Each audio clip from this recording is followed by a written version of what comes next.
What's up, everybody? Welcome to Podcast Now. I'm Alex, and in this video, I want to talk about 4 things that could potentially be easier in Kingdom Come Deliverance 2 versus the first game. Now, I wanted to kind of throw a curveball in this video, though. I want to talk about 4 things that are pretty confirmed. I mean, we'll go, topic to topic here.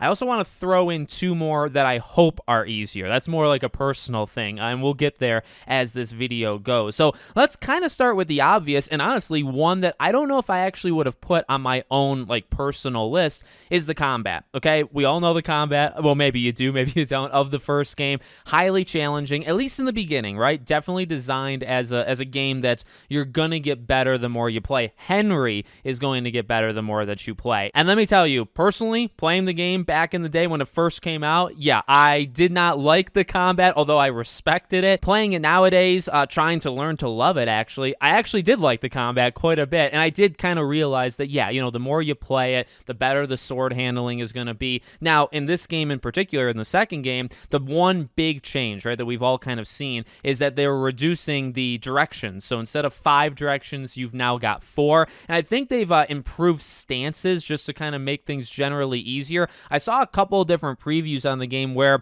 and I don't know if this is like a worrying thing, but I did see previews where they talked about the game doesn't necessarily encourage, but it accepts kind of like reckless swinging. Like if you just swing without a ton of strategy, you're probably going to get away with it, at least what people experienced. That's something I actually don't know if I like, and maybe it was just the person that was playing it, right? But for me, again, I respect, the combat in the first game. I kind of like taking it slow and trying to fake out an attack, right? Or mix heavy and light attacks, kind of one after the other. So hopefully, it can't become a hack and slash. I definitely don't want that. I do think there needs to be some balance, making it easier. That's all cool. And hopefully, by the way, that is what it's going to be, right? Where there is still strategy. You are still going to have to plan it out. But, jumping in, it's not going to absolutely crush you. You're not going to quit in the first 10 minutes because you don't understand it. Okay, so second thing is almost a more quality of life thing, at least in my opinion. It's loadouts, that you can actually have different visual loadouts and clothing loadouts for Henry. So I will say, in the first game, the one thing or one element that I would have actually liked improved is that menu, the screen of just when you're equipping things or just looking through things, it is highly detailed, and I think it's almost a product of the time, a product of a studio that was just like that, but it could have used, again, that kind of quality of life where it's just easier to look at, easier to maneuver, and that was actually talked about, that is something that they have improved. It's just the overall visual look, but you can actually have 3 different loadouts for Henry, which we know, and they stressed in the first game. I imagine they're stressing it here, what you're wearing and how you look, if you're keeping up with yourself and all that stuff, that can affect conversations and how good you are at saying certain things. It can make you come across a certain way to different groups of people, right? And so, in the first game, or even technically this game, if you're talking to one person versus another, you might have to change literally your presentation, what you look like, in order to kind of gain that edge, which, again, you could probably just do just by doing it yourself, going in the menu, but this game's going to allow you to actually have 3 different loadouts where you can mess with it. Okay, number 3, I'm going to say is ranged weapons. Now, this one is kind of a reach. The first 2, I think, have literally been stressed by them as these are improvements, or these are things that are going to make it easier to newcomers. Ranged weapons, I don't know if I've seen the same thing. However, I imagine a crossbow is easier than just a bow and arrow type thing, and I can tell you from personal experience, that's one thing I borderline hated and did not let the game kind of just play out for me in the first game. I was very bad at archery, and I didn't put time in to allow myself. In fact, I don't actually even know if Henry can become a world-class archer, by the end. All I know is I suck at it, and so I punch chickens and rabbits and stuff. I don't actually shoot them. This is something I imagine with the ranged weapons that they've at least shown off so far in Kingdom Come Deliverance 2, and I think they've talked about actual potential guns, but they've talked about it some sort of superpower weapon that you'll get maybe later on.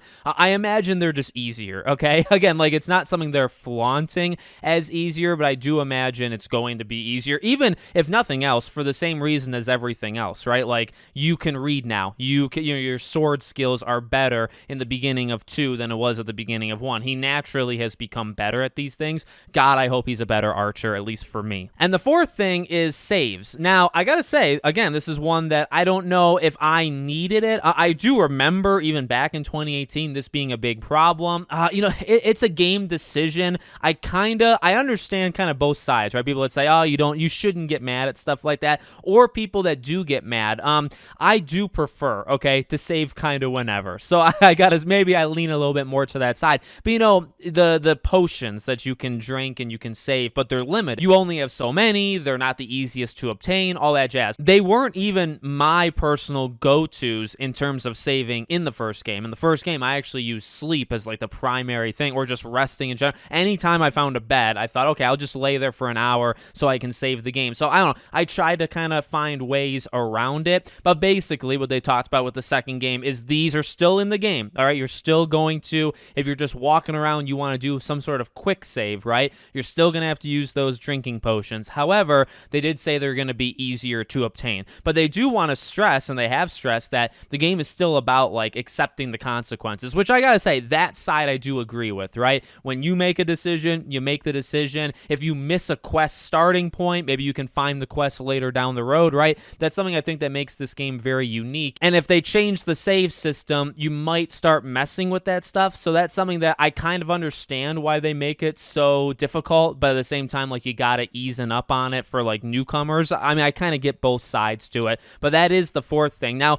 may I just throw in really quickly my two honorable mention things that I really hope are improved, and I don't know why this hasn't been taught. I have not found it. Okay, I tried to look. I looked everywhere. Lockpicking. Is lockpicking going to be easier in this game? Because it's something that I personally hated. I know there's a lot of video guides of like, hey, here's how to perfectly lockpick in the first game. I just think the mechanics of turning the one analog stick, I'm talking about controller. It probably works fine with like keyboard and mouse, but lockpicking with a controller is disgusting, okay? And it's terrible. And again, I know there's guides, I know there's kind of tips and tricks, but I don't know, can we just make it easier in general so I don't have to watch the tips and tricks?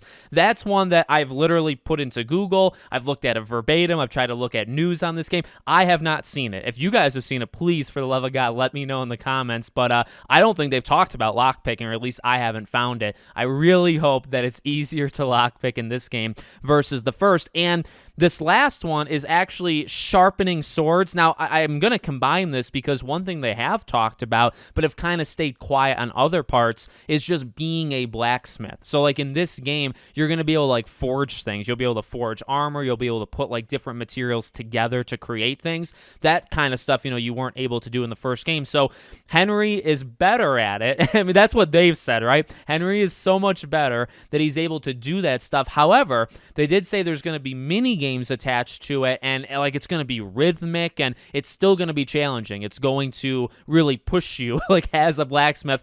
That kind of scares me, because now I'm thinking, all right, well, I was already struggling with just sharpening a sword. I just didn't understand how to tilt the goddamn thing in the first game. Okay, whatever. That's maybe a me problem, but now you're going to add a whole nother blacksmith mechanic, and what if I can't get that? So I don't know. I guess, and look, Henry's the son of a blacksmith, and Henry kind of is, a pseudo blacksmith in and of itself. He should be pretty okay at these things, and yet I was terrible in the first game. So that's something they have talked a little bit about, but they have said like what the mini game is for blacksmithing. They haven't revealed, and they're not going to reveal it, I guess, maybe anytime soon. So those are things where it's like, okay, please, for the love of God, when it is shown, or if we just see it in the game, please don't be that difficult, or I'm screwed. I'm going to have to pay a blacksmith to do the job instead of Henry doing it himself.